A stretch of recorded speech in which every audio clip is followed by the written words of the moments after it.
ಹೊರಗಡೆಯಿಂದ ಮೈಸೂರಿಗೆ ಬರುವಂಥ ಅಧಿಕಾರಿಗಳಿಗೆ ಕೆಲವು ವೃತ್ತಿನಿರತ ರಾಜಕಾರಣಿಗಳಿಗೆ ಸ್ವಾರ್ಥಿಗಳಿಗೆ ಮೈಸೂರಿನ ಇತಿಹಾಸ ಸಂಸ್ಕೃತಿ ಪರಂಪರೆ ಗೊತ್ತಿರಲ್ಲ. ಅವರೇನೋ ತೀರ್ಮಾನ ಮಾಡ್ತಾರೆ. ನಾವು ಮೈಸೂರಿನ ನಾಗರಿಕರಾಗಿ ಮೈಸೂರಿನ ಗೌರವ ಉಳಿಬೇಕು ಅನ್ನುವ ದೃಷ್ಟಿಯಿಂದಾಗಿ ಪ್ರಿನ್ಸೆಸ್ ರೋಡ್ ಬಗ್ಗೆ ಅವರೇನು ಹೇಳ್ತಾರೆ, ಪ್ರಿನ್ಸೆಸ್ ರಾಜಕುಮಾರಿ ರಸ್ತೆ ಇತ್ತು, ಹೇಗಿತ್ತು, ಸ್ಯಾನಿಟೋರಿಯಂ ಹೇಗೆ ಪ್ರಾರಂಭ ಆಯಿತು, ಪ್ರಿನ್ಸೆಸ್ ಕೃಷ್ಣಾಜಮ್ಮಣ್ಣಿ ಕ್ಷಯದ ಆಸ್ಪತ್ರೆ ಒಂದು ಮಾರುದ್ದ ಇದೆ, ಹೇಳೋಕ್ಕೆ ಕಷ್ಟ ಆಗುತ್ತೆ. ಚಿಕ್ಕದಾಗಿ ಪ್ರಿನ್ಸೆಸ್ ರೋಡ್ ದಾಖಲೆಗಳು ಕೊಟ್ಟಿದ್ದೀವಿ. ಪ್ರತಿಯೊಂದೂ ವೋಟರ್ಸ್ ಲಿಸ್ಟಲ್ಲಿದೆ ಪ್ರಿನ್ಸೆಸ್ ರೋಡ್ ಅಂತ. ಎಲ್ಲವನ್ನೂ ಕೃಷ್ಣ ತೆಗೆದಿದ್ದಾರೆ. ಮೊನ್ನೆನೋ ಸಂದೇಶ ಸ್ವಾಮಿ ತೋರಿಸಿದ್ದಾರೆ. ಅದನ್ನು ಆ ದಾಖಲಾತಿನ ಅವ್ರಿಗೆ ಕೊಟ್ಟಿದ್ದೀವಿ. ಆಮೇಲೆ ಇನ್ನು 4 ದಿವಸದಲ್ಲಿ ಇದು ಹಗರಣ ಹೇಗಾಗಿದೆ ಅಂದರೆ, ಇವ್ರನ್ನ ಬೈಯೋದು, ಅವ್ರನ್ನ ಬೈಯೋದು, ಮೈಸೂರಿನ ಜನ ತೀರಾ ಕೀಳು ಮಟ್ಟದವರು ಅನ್ನೋ ಮಟ್ಟಿಗೆ ಬಂದೋಗಿದೆ. ನಾನು ನಿನ್ನೆ ಮಹದೇವಪ್ಪನವ್ರ ಹತ್ರ ಮಾತಾಡಿದ್ದೀನಿ. ಅವ್ರು 5ನೇ ತಾರೀಕು ಮೈಸೂರು ಬರ್ತಾರೆ. ಅವತ್ತು ಅವ್ರ ಹತ್ರ ಮಾತಾಡಿ 5 ಇಲ್ಲ 6ನೇ ತಾರೀಕು ಬೆಳಗ್ಗೆ ಮಾತಾಡಿ ಮುಖ್ಯಮಂತ್ರಿಯವರನ್ನು ಭೇಟಿ ಮಾಡ್ತೀವಿ.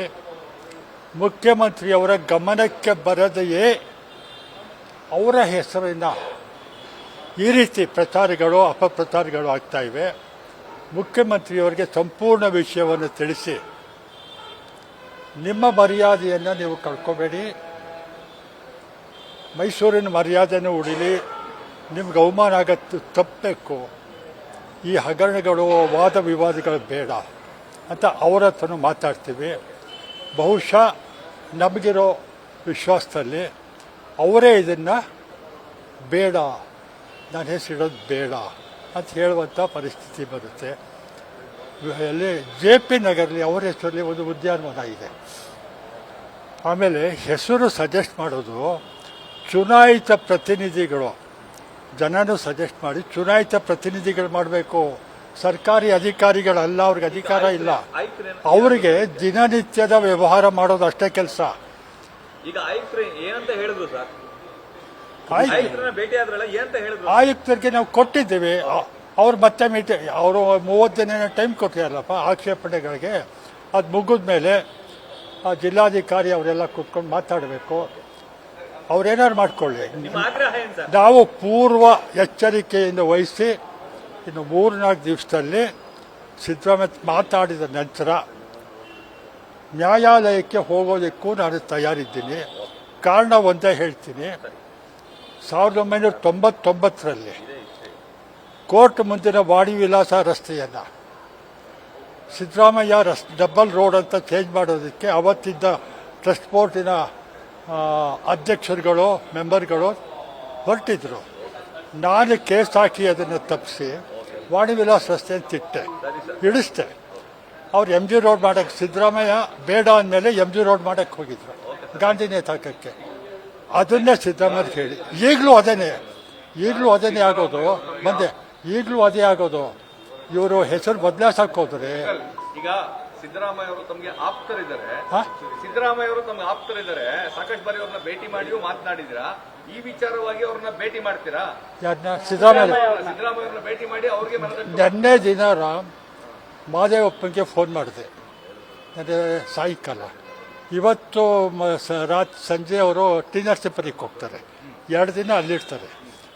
5ನೇ ತಾರೀಕು ಸಾಯಂಕಾಲ ಬರ್ತೀನಿ ಅಂದರು. ಅವತ್ತು ರಾತ್ರಿ ಇಲ್ಲ 6ನೇ ತಾರೀಕು ಬೆಳಗ್ಗೆ ಅವ್ರ ಹತ್ರ ಮಾತಾಡ್ತೀನಿ. ಈ ವಿಷಯ ನಾನು ಫೋನ್ ಮಾತಾಡಿದ್ದೀನಿ. ಖಂಡಿತ ನಾನು ಮಹದೇವಪ್ಪ CM ಅವ್ರು ಭೇಟಿ ಮಾಡಿ ವಿಷಯವನ್ನು ತಿಳಿಸಿ, ನಿಮ್ಮ ಹೆಸರನ್ನು ಹೇಗೆ ಬೀದಿಗೆ ಎಳ್ಕೊಂಬಂದು ಹರಾಜಾಗ್ತಿದ್ದಾರೆ, ನಿಮ್ಮ ಅಭಿಮಾನಿ ಅನ್ನಿಸ್ಕೊಳ್ಳುವಂಥ ಏನು ಹೇಳಲ್ಲ ಜನ ಅಂತ ಹೇಳ್ತೀವಿ. ನಿಜ ಸಂಖ್ಯೆಯನ್ನು ತಿಳಿಸಿ ನೀವೇ ಇದನ್ನು ತಿರಸ್ಕಾರ ಮಾಡಿ, ನನ್ನ ಹೆಸರು ಬೇಡ ಅಂತ ಹೇಳಿ ಅಂತ ಅವ್ರನ್ನ ಕೇಳ್ಕೊತೀವಿ. ಅವ್ರು ಒಪ್ಪದೇ ಹೋದರೆ ಕೋರ್ಟ್ ಇದೆ ಕೋರ್ಟ್ ಕೊಡ್ತೀವಿ. ಈಗ ಒಂದು ಕಡೆ ಕಮಿಷನರ್ ಹೇಳ್ತಾರೆ ಅಲ್ಲಿ ಯಾವುದೇ ದಾಖಲೆಗಳಿಲ್ಲ ಅಂತ ಹೇಳಿ ಟ್ರೆಜರಿ ನೋಡಬೇಕು ಅಂತಾರೆ. ಈ ವಿಚಾರವಾಗಿ ಏನಾದ್ರು ಸರ್, ಅವರು ಹೇಳಿದ್ದೇನಂತ ಹೇಳಿದ್ರೆ ಮೈಸೂರು ಮಹಾನಗರ ಪಾಲಿಕೆಯ ದಾಖಲೆಗಳಲ್ಲಿ ಇದುವರೆಗೂ ಕಂಡು ಬಂದಿಲ್ಲ.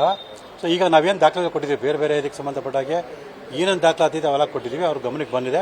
ಸೊ ಈ ಎಲ್ಲ ದಾಖಲಾತಿಗಳನ್ನು ಆಧರಿಸಿ ಏನು ಮುಂದಿನ ಸಭೆಯಲ್ಲಿ ನಾವು ತೀರ್ಮಾನ ಮಾಡ್ತೀವಿ. ಒಂದು ಏನು ಆಕ್ಷೇಪಣೆ ಸಲ್ಲಿಸೋಕ್ಕೆ ಮನವಿಗೆ ಸಮಯ ನಿಗದಿ ಮಾಡಿದ್ವಿ. ಸೊ ಅದಕ್ಕಿಂತ ಮುಂಚೆನೇ ಇದ್ರ ಬಗ್ಗೆ ತೀರ್ಮಾನ ತಗೊಳ್ಳೋಕ್ಕೆ ಸಾಧ್ಯ ಇಲ್ಲ. ಸೊ ಸಮಯ ಮುಗಿದ ನಂತರ ಒಂದು ಸಭೆ ನಡೆಸಿ ಇದ್ರ ಬಗ್ಗೆ ತೀರ್ಮಾನ ತಗೊಂಡು ತಿಳಿಸ್ತೀವಿ ಅಂತೇಳಿ ಹೇಳಿದ್ದಾರೆ. ಮತ್ತು ನಾವು ನೀಡಿರ್ತಕ್ಕಂಥ ಮನವಿ ಆಕ್ಷೇಪಣೆ ಮತ್ತು ದಾಖಲಾತಿಗಳನ್ನು ಖಂಡಿತವಾದ ಸಭೆಯಲ್ಲಿ ಚರ್ಚೆ ಮಾಡಿ ಪರಿಗಣಿಸ್ತೀವಿ ಅಂತ ಕೂಡ ನಮಗೆ ಭರವಸೆ ಕೊಟ್ಟಿದ್ದಾರೆ. ಸರ್, ಖಂಡಿತವಾಗ್ಲೂ ಇದ್ದೇ ಇದೆ. ಅಧಿಕಾರಿಗಳು ತಮ್ಮ ಅಧಿಕಾರ ವ್ಯಾಪ್ತಿಯನ್ನು ಮೀರಿ ನಮ್ಮ ಮನವಿಯನ್ನು ದಾಖಲಾತಿಯನ್ನು ಪರಿಗಣಿಸದೆ ಏಕಪಕ್ಷೀಯವಾಗಿ ನಡ್ಕೊಂಡ್ರೆ ಅನಿವಾರ್ಯವಾಗಿ ನಾವು ನ್ಯಾಯಾಲಯಕ್ಕೆ ಹೋಗೋದಂತೂ ಖಚಿತ. ಯಾವುದೇ ಕಾರಣಕ್ಕೂ ಐತಿಹಾಸಿಕ ಸ್ಥಳವಾಗಿರತಕ್ಕಂಥ ರಾಜ್ಕುಮಾರ್ ರಸ್ತೆಗೆ ಸಿದ್ದರಾಮಯ್ಯ ಅವರ ಹೆಸರಾಗಲಿ ಅಥವಾ ಬೇರೆ ಯಾರ ಹೆಸರಾಗಲಿ ಇಡೋದಕ್ಕೆ ಅವಕಾಶ ಕೊಡಲ್ಲ. ಸೊ ಇಲ್ಲಿ ಒಂದೊಂದು ಸ್ಪಷ್ಟಪಡಿಸ್ತೀವಿ. ನಾವು ಸಿದ್ದರಾಮಯ್ಯ ಹೆಸರು ಇಡೋದು ಬೇಡ ಅಂತ ಹೇಳ್ತೀರಾ, ಆದರೆ ಐತಿಹಾಸಿಕ ರಸ್ತೆ ಇಡೋದು ಬೇಡ ಅನ್ನೋದೇ ನಮ್ಮ ಮನವಿ. ಕನ್ನಡಿಗರ ಮೆಚ್ಚಿನ ನಿಮ್ಮ ನ್ಯೂಸ್ 18 ಕನ್ನಡ ಈಗ ವಾಟ್ಸ್ಆಪ್ನಲ್ಲಿಯೂ ಲಭ್ಯ.